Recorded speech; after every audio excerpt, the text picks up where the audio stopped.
प्यारे बच्चों सत श्री अकाल। अज आपां इतिहास का पहला पाठ कदों कित्थे अते किवें इहदे बारे थोड़ी जी विचार करांगे।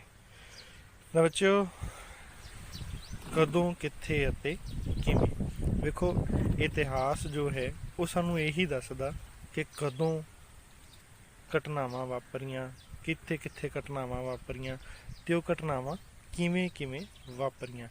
इतिहास पुराने समय पिछले समय दे विच बीतियां हुईयां घटनावां दे बारे ही सानू जानकारी दिंदा है।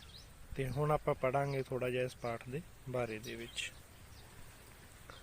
तो बच्चों सब तो पहली चीज़ जो आपां नू पता होनी चाहिदी है वो है कि इतिहास है की असल दे विच, किस चीज़ नू इतिहास आख्या जांदा।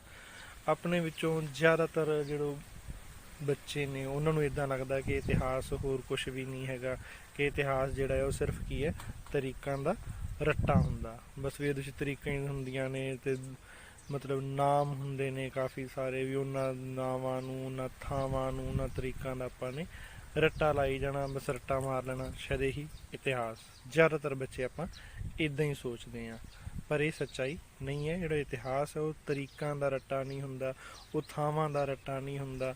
कौन कदों कित्थे मरिया जम्मिया, कदों कौन किहदे नाल लड़िया, कित्थे लड़िया, कौन जित्तिया कौन हारिया, ये सारियां चीज़ां दे रट्टे नूं इतिहास नहीं आख्या जांदा। जो इतिहास है तरीकों का रट्टा नहीं है।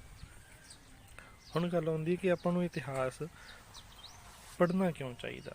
बहुत सारे बच्चे ये भी सोचते हैं कि जी चीज़ पिछे लंघ गई है, जो समा लंघ गया अज तो 50 साल पहला, 100 साल पहला, अज तो 500 साल पहला, तो असीं उन्हां चीज़ों को क्यों पढ़ीए, सानू लोड़ की है उस चीज़ को पढ़न की। ठीक है, तुहानूं इदां लगता है कि जो अकबर सी वो जम्मिया मरिया खत्म हो गया, फिर असीं उहदे बारे हुण क्यों पढ़ीए। ठीक है, तो ये सारियां चीज़ों को क्यों पढ़न की लोड़ है उहदे बारे भी आपां थोड़ी जी अज चर्चा करांगे। तो आपां जो इदां कि आपां हुण गल करन लगे सी कि भी इतिहास है की है, किस चीज़ के बारे च इतिहास है, सानू क्यों पढ़ना चाहिए। तो सब तो पहली तो सब तो जरूरी गल की है कि जो इतिहास है उन्होंने पढ़ने का फायदा की है कि इतिहास जो है सानू ना मनुख की तरक्की के बारे दसदा गा कि अज मनुख कित्थे पहुँच गए। आपां सारिਆਂ ਨੂੰ पता है क्योंकि आप सारे वेखते हैं, पर की मनुख शुरू तो इस तरह ही रहिंदा सी, इस तरह ही अपनी जिंदगी गुजारदा सी। मनुख ने अपनी जिंदगी किवें शुरू की, कित्थों शुरू की, ये सारियां चीज़ों के बारे आपां नूं इतिहास तो ही जानकारी मिलती है। अगली गल जो इतिहास है वो आपां नूं होर एक चीज़ भी सिखाउंदा गा कि इतिहास जिहड़ा है वो हमेशा ही आपां नूं गलतियां करन तो रोकदा, गलतियां तो भी रोकदा है सानूं इतिहास। हुंदा की है कि जदों आपां इतिहास नूं पढ़दे हां तो उहदे विच आपां वेखदे हां कि बहुत सारे लोग सफल होए, बहुत सारे लोग असफल भी होए, है ना। कोई लड़ाई हुई उहदे विचों कोई जित्तिया कोई हारिया, तो जे जित्तिया तो उहदी जित का कारण की सी, जे कोई हारिया कोई असफल होया तो असफल क्यों होया, आखिरकार उन्हें की गलतियां कीतियां सी जिहड़ियां गलतियां का नुकसान उस बंदे नूं उठाउणा पिया।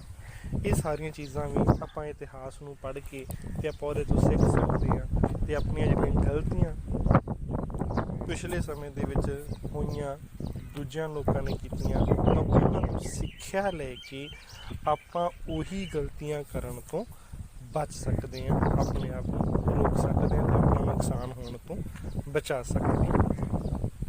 अगली गल जो इतिहास सानू सिखाउंदा वो हैगी भविख की योजनाबंदी।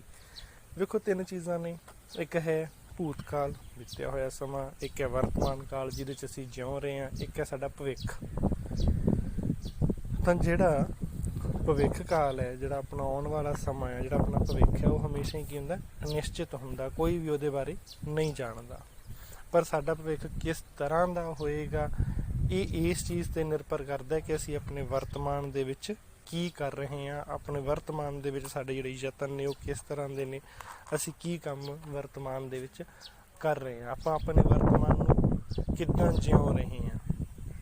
तो जेकर आप हुण मेहनत कर रहे हैं तो जाहिर जी गल अपना जो भविख है वो चंगा होएगा।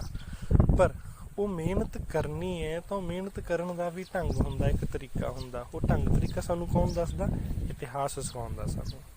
ਅਸੀਂ ਇਤਿਹਾਸ ਤੋਂ ਸਿੱਖਦੇ ਹਾਂ, ਵਰਤਮਾਨ ਦੇ ਵਿੱਚ ਯਤਨ ਕਰਦੇ ਹਾਂ ਤੇ ਆਪਣੇ ਭਵਿੱਖ ਨੂੰ ਸਵਾਰਦੇ ਹਾਂ।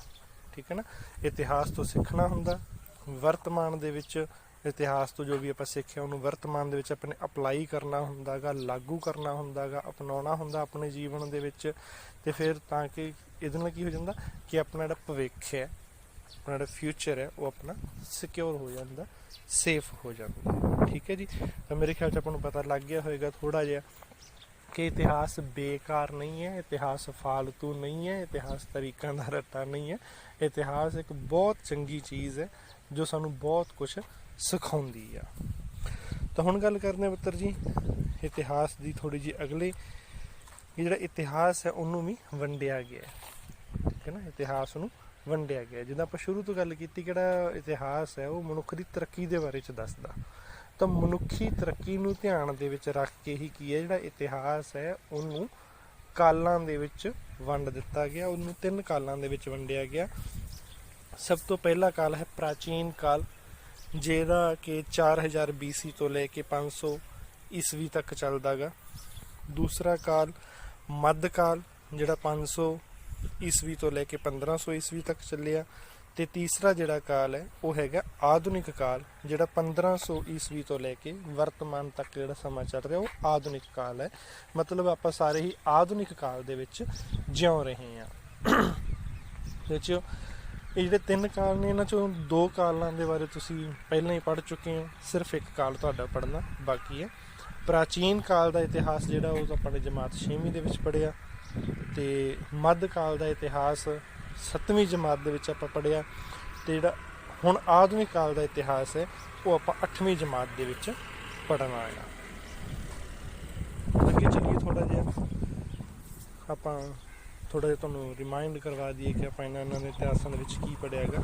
ਤਾਂ ਸਭ ਤੋਂ ਪਹਿਲੀ ਚੀਜ਼ ਜਿਹੜਾ ਆਪਾਂ ਪ੍ਰਾਚੀਨ ਕਾਲ ਦਾ ਇਤਿਹਾਸ ਪੜ੍ਹਿਆ ਉਹਦੇ ਵਿੱਚ ਆਪਾਂ ਨੇ ਮਨੁੱਖ ਦਾ ਸਫ਼ਰ ਪੜ੍ਹਿਆ, ਆਦਿ ਮਾਨਵ ਦਾ ਸਫ਼ਰ ਪੜ੍ਹਿਆ।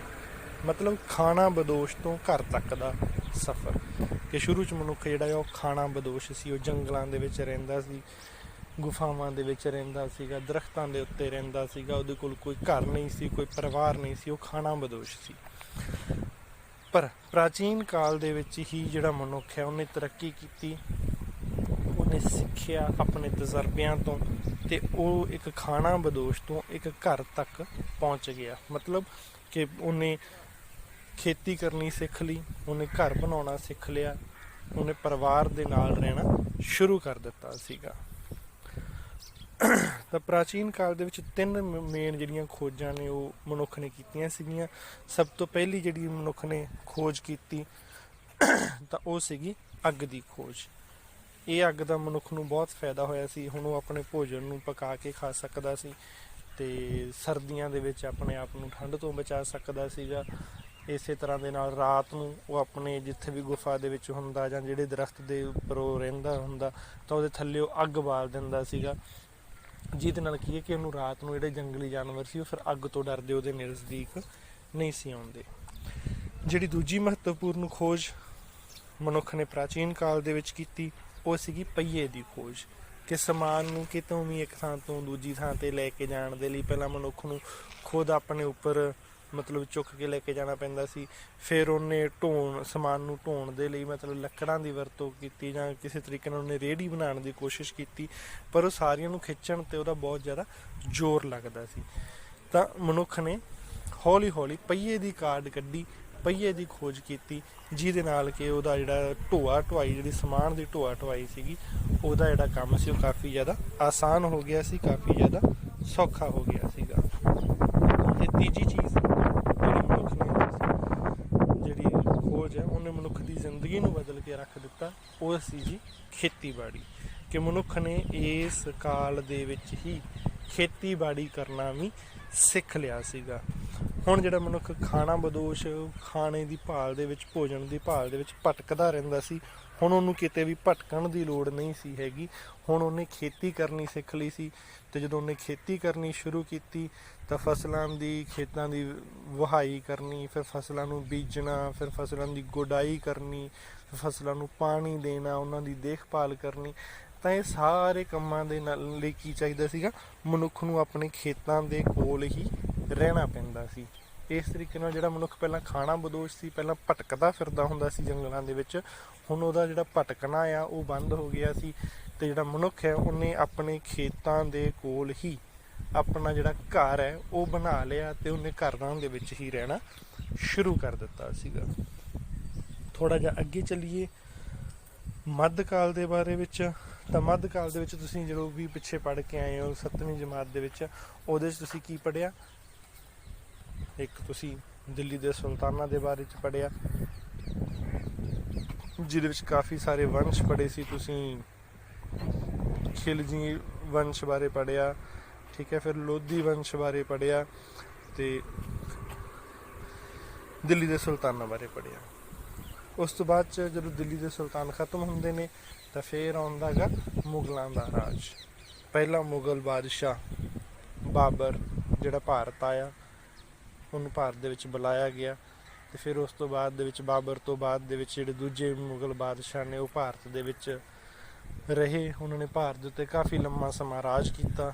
ਅਤੇ ਅਖੀਰਲਾ ਜਿਹੜਾ ਸਭ ਤੋਂ ਤਾਕਤਵਰ ਮੁਗਲ ਬਾਦਸ਼ਾਹ ਸੀ ਉਹ ਔਰੰਗਜ਼ੇਬ ਨੂੰ ਮੰਨਿਆ ਜਾਂਦਾ ਗਾ, ਠੀਕ ਹੈ। ਬਾਬਰ, ਫਿਰ ਬਾਬਰ ਤੋਂ ਬਾਅਦ ਹੁਮਾਯੂੰ ਤੋਂ ਬਾਅਦ 'ਚ ਆਇਆ ਸੀ ਅਕਬਰ ਤੋਂ ਬਾਅਦ 'ਚ ਫਿਰ ਸ਼ਾਹਜਹਾਂ, ਜਹਾਂਗੀਰ, ਔਰੰਗਜ਼ੇਬ, ਠੀਕ ਹੈ। ਔਰੰਗਜ਼ੇਬ ਨੂੰ ਸਭ ਤੋਂ ਆਖਰੀ ਤਾਕਤਵਰ ਮੁਗਲ ਬਾਦਸ਼ਾਹ ਮੰਨਿਆ ਜਾਂਦਾ ਗਾ।